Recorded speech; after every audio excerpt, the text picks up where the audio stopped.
Yorana et bienvenue dans votre émission Décoration préférée, bien dans son soirée.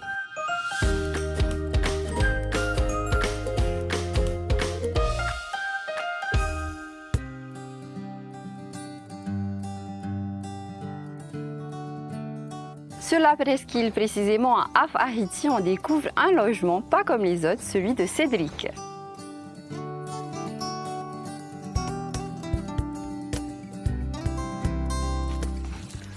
Yorana, Cédric! Hey, Yorana Faré. C'est charmant chez toi. Merci. J'aime beaucoup. Ouais, merci beaucoup.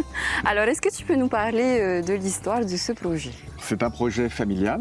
On est ici dans une pension de famille qu'on a voulu être un écolodge, donc respectueux de l'environnement. En particulier, on produit notre énergie et on est très attentif à la consommation en eau.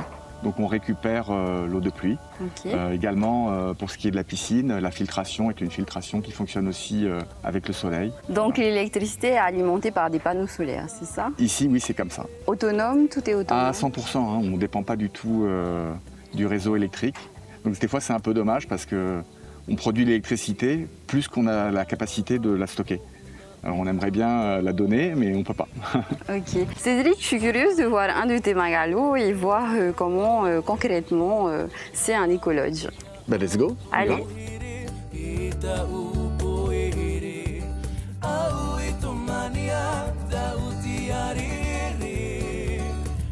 Alors, toute la conception, elle a été faite par toi pour les bungalows? Alors, il faut être sincère. J'ai un papa qui est architecte, donc ça aide. Donc la conception, c'est lui. Après, le cahier des charges, c'est moi. Ce qu'on souhaitait, puisqu'on veut tenir ce lodge uniquement à 2 dans un premier temps, c'est que la conception, à l'usage, ce soit facile d'entretien. C'est pour ça qu'on a fait le choix de construire en dur. Okay. C'est plus durable et plus facile d'entretenir. C'est vrai qu'au sens propre, l'écolodge, il faudrait que ce soit avec des matériaux recyclés et autres. Il faut être clair, c'était pas dans nos moyens. Donc on a fait malgré tout avec des matériaux, notamment les parpaings, le béton, qui n'est pas ce qu'il y a de plus respectueux de l'environnement. C'est les coûts en fait qui freinent. C'est les coûts qui freinent, et parce qu'on n'a pas localement la production nécessaire. Par exemple, ici, les bambous, les hauts-faits, ça pousse très bien. Mais à ma connaissance, il n'y a personne qui construit des lits à baldaquin, en bambou. On a été obligé d'importer et après on a voulu apporter une touche locale à travers des mobiliers qui soient des mobiliers exotiques. Cédric, alors justement, je connais quelqu'un, Clara, qui est spécialiste en bambou, que l'on va voir tout de suite en rubrique. Très bien, ça m'intéresse. C'est parti.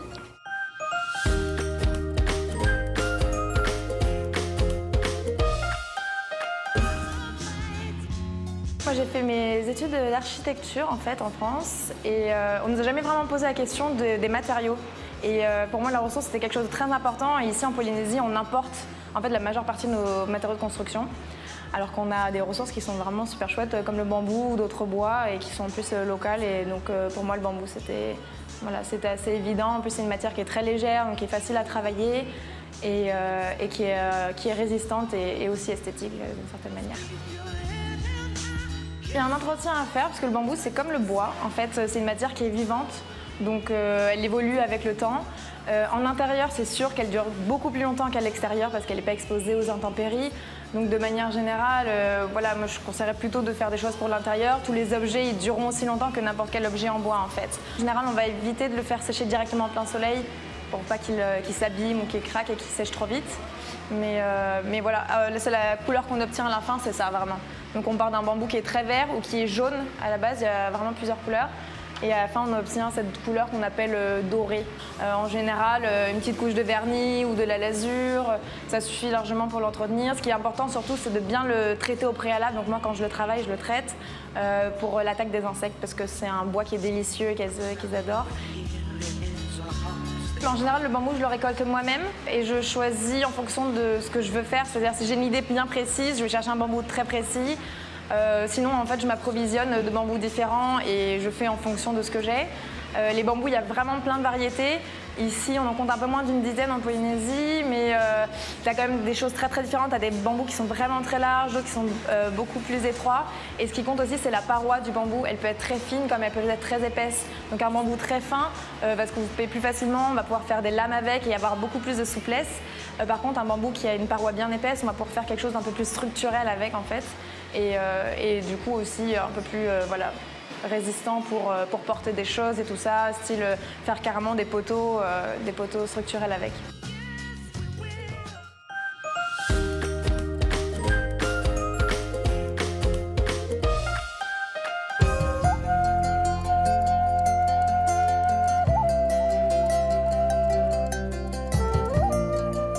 Alors Cédric, j'aimerais qu'on parle de la déco. Qui a été à l'initiative de la décoration? C'est moi.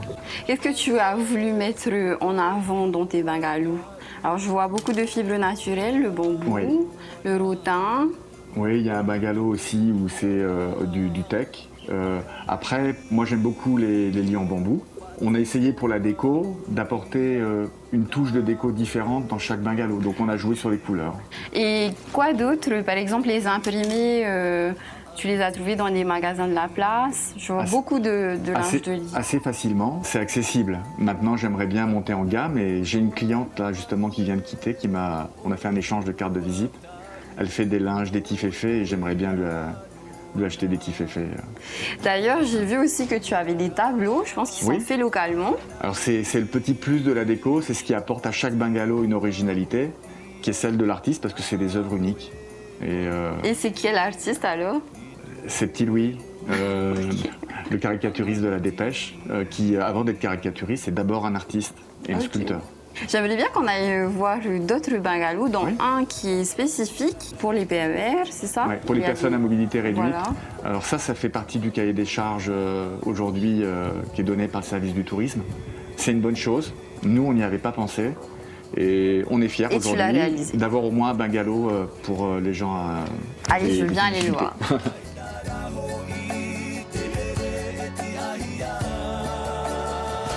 Ah oui, effectivement, on voit la rampe d'accès là. Oui, la rampe d'accès est ici et on conseille à nos clients de se garer juste à côté de la rampe. Comme ça, c'est beaucoup plus facile pour sortir une chaise roulante si c'est nécessaire. Ou même simplement des gens qui ont des handicaps, même mineurs, mais bon, qui ont des difficultés à se mouvoir, avec des cannes notamment. Vous avez combien de largeur? Je crois que le minimum, c'est 1m20, 1m10 ou 1m20, pour qu'un fauteuil roulant puisse manœuvrer convenablement. D'accord. Et donc, on est au Whare Mahana. Ah, là, ça change. C'est plus du bambou.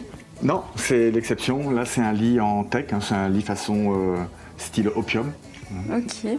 Alors, je vois que le mobilier est différent. Oui. On est sur des jeux de matière, je vois du velours.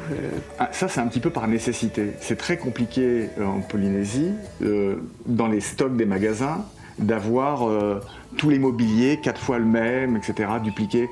Donc, on a décidé de prendre le parti opposé. On a fait des thèmes de couleurs différents.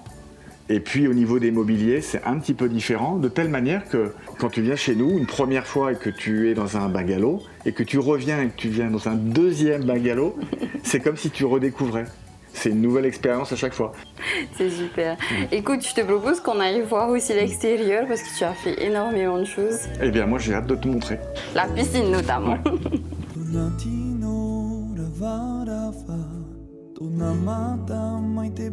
Waouh, elle est magnifique la piscine. Voilà, ça fait plaisir. C'est toi? Oui, oui, c'est une piscine, ce qu'on appelle une piscine en forme libre, avec un débordement qui se trouve sous le deck. Et la particularité, en fait, c'est que l'eau monte au-dessus des murs. Donc on a cette impression de flaque. De plage. De plage. Voilà, on n'est pas à la plage parce qu'on est en montagne. Et on a un peu l'impression d'être à la plage. Et l'idée est venue de toi? Non. C'est venu d'un de mes voyages et j'ai vu une piscine comme ça. Alors je pensais que pour moi, ça ne serait pas dans mes moyens. On s'est convaincu qu'on pouvait le faire. Et on a fait venir quelqu'un de France. On a dû quand même mettre la main à la pâte. Et puis c'est nous qui avons finalisé la piscine. C'est du sable? Oui, c'est du sable de filtration lavé, séché et qui est amalgamé avec de l'époxy à la bétonnière. Le principe, en fait, c'est que quand on commence, on ne s'arrête jamais. Il faut tout faire en une seule fois, sinon on a des problèmes de jointure. Mais en une journée, on arrive à faire 100 mètres carrés de plage. Et à l'intérieur, vous avez utilisé des galets. C'est des galets naturels, oui. Et la cascade, pareil, c'est toi qui... Alors la cascade, non, qui a l'initiative. c'est le concepteur de la piscine. Mais pour finaliser la cascade, c'est moi qui ai dû le faire. Maururua Cédric, j'espère que tu inspireras d'autres personnes à s'inscrire dans cette démarche éco-responsable et on te souhaite une bonne continuation. Merci beaucoup Faré pour votre visite. Et nous on se retrouve la semaine prochaine. Nana! Nana.